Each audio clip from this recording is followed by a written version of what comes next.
in our last video, we took you to some of the coolest and quirkiest cafes here in Hanoi. And today, we're hitting the streets and doing a 3-hour food tour through Hanoi's Old Quarter. I won't lie, I'm a little nervous for this food tour. I am a very picky eater and I have a lot of things that I don't like. But I haven't put down any dietary requirements, I'm just going for it. I'm gonna be brave and try everything, but just a little nervous. Now, because I've gone vegetarian for today, we get to show you 2 types of experiences on this food tour. Stacey's gonna go regular experience and I will show you the vegetarian experience because of course I only eat chicken and fish.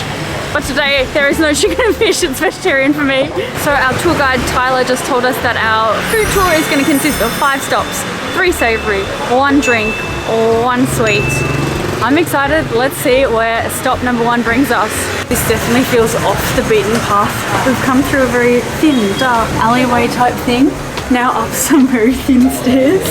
We will try the new version of the pho. So our first meal of the tour is lazy pho, also known as Phở Spring Rolls. So essentially it's the same ingredients as what you'd find in pho or dried pho, rolled up in rice paper and easy to eat. I have mushroom inside mine. I think Stace has beef inside of hers.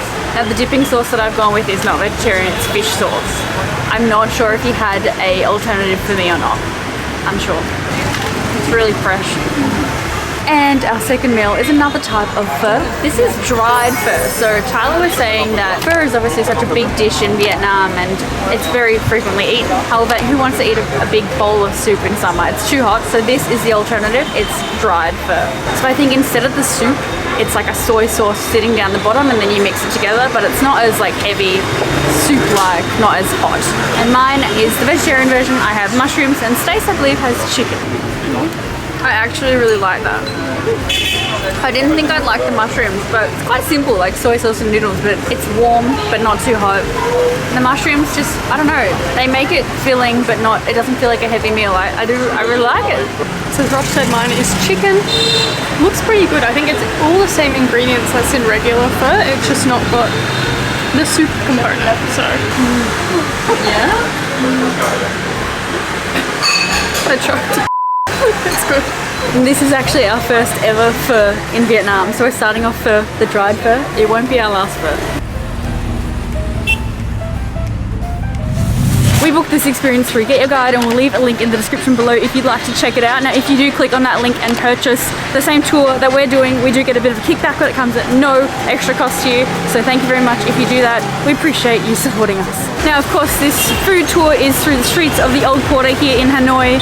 Those streets are very thin. There is not really a pedestrian sidewalk. So Tyler gave us a heads up. We should walk in single file if necessary. And when crossing roads, essentially it's just hope for the best. You kind of stand your ground and hope that the cars and the motorcycles stop and do not hit you. Also, check this out. It's amazing. That's not even the worst we've seen. I wish we filmed it the other day, but he went to go and the bike went to flip backwards because he'd put so much stuff on the back of the bike. Crazy here. Yeah, I'm seeing new levels of creativity in terms of what people are able to fit on and balance on their motorbikes. It's pretty impressive. Our second stop of the day, we've stopped for some steamed rice paper. Don't know how to say the Vietnamese name, but we'll put it here on the screen. We've got a few different variations. We have a mushroom and pork, an egg, and a plain one, all to try. We have fish sauce to dip it into as well, but a different type of fish sauce to what we have with the Phở Spring Rolls. This one is more of a sweet fish sauce, but there's also kumquats that you can squeeze in to make it a little bit sweeter as well, so we'll give it a go. It's so weird. Well, I think I picked a bad one to start with because it's got like the texture of eggs. Oh. Whereas like that one will, like this just kind of feels like I'm eating a fried egg. Oh, okay. No, it's not bad. And I think this one's literally just the rice paper roll with nothing inside. Really going to bring out the fish sauce flavour.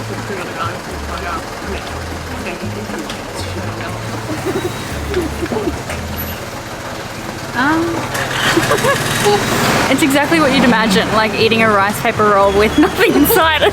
But I mean, dipping it into fish sauce, it's tasty. Like, it's nothing wrong with it. I'd eat it again. I don't know if I'd pay for it though.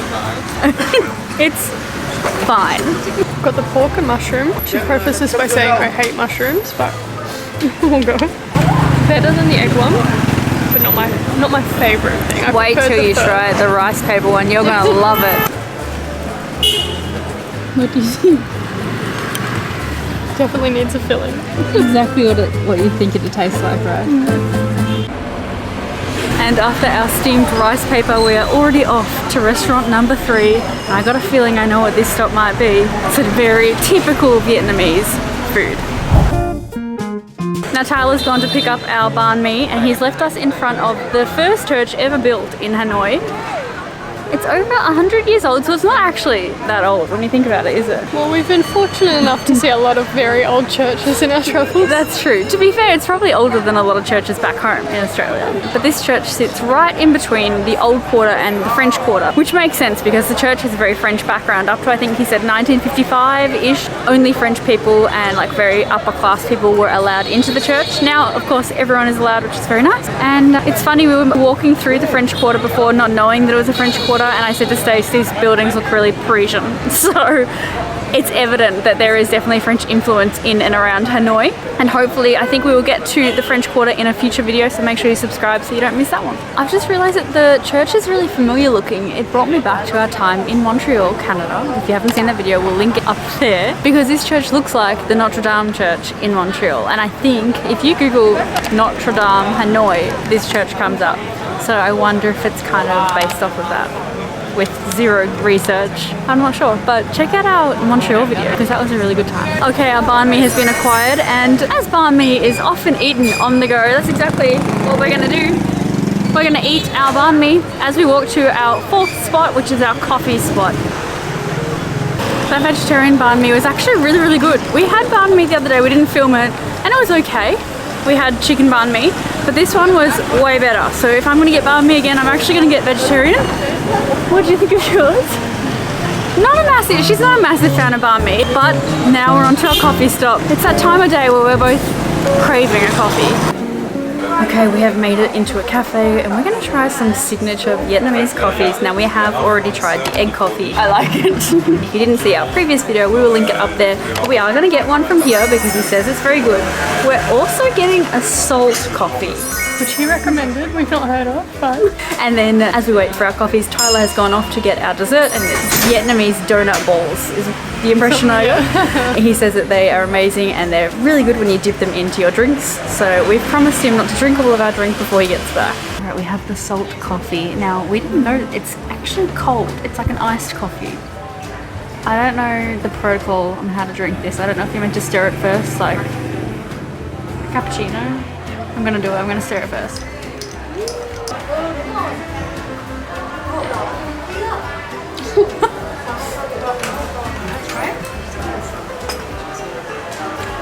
That is amazing. Yeah, I really like it. It's like really sweet. It doesn't taste salty. I taste more sweet than salt, but it's really yum. I'm just getting foam. So we have the Vietnamese. I can feel something inside. Vietnamese donuts. This one's a sugar one. We also have a honey coated one and a sesame one, which is a bit more savoury. I think there's mung beans, dried mung beans inside. Not bad. And Tyler said now to dip it in the coffee. So the egg coffee has 3 layers. So the first layer is condensed milk. You then have the black coffee, and then egg foam. So it's like whipped egg yolk with a bit of sugar and a bit of rice wine, which helps kind of cook the egg in a way, so to make it so you are able to drink it. But it's a really interesting type of coffee, not like anything else we've had. Everyone we've tried has been quite different, so recommend trying a few while you are in Hanoi. A few different egg coffees, but there's obviously such a big coffee culture here in Vietnam, which definitely comes from the French influence, but one of the biggest coffee producers in the world is Vietnam, so many different types of coffee to try. They are also known for being quite strong coffees here in Vietnam, so buy aboard. What a great way to dip our toes in the Vietnamese food cuisine. I think if you're nervous, like I'm a very picky eater, so I get very nervous when I get to a new country and like trying the new foods for the first time. So doing a food tour is a great way to have someone else pick the food for you. Yeah. They're like, these are a good sample of the local cuisines, and then it kind of warms you up a little bit. Yeah, Gets you definitely. into it. Now we paid 38 Australian dollars each for that tour. As I said earlier, it was with Get Your Guide, and the link is in the description below. But I'd highly recommend it. There wasn't really anything we disliked, and as Stay said, it's a great way to experience different types of foods to kind of get an idea of what you might enjoy. As I almost gave by a cut.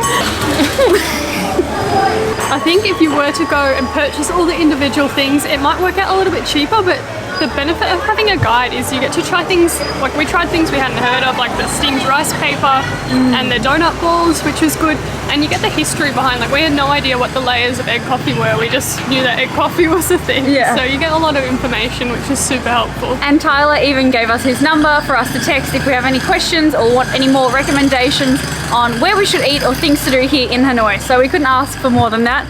Having said all that, our food tour is done, so this video is done. If you liked it, give it a like, comment down below what you think your favorite food would be, and make sure you subscribe because we have so much more to do here in Hanoi and in Vietnam. Thanks for watching, bye!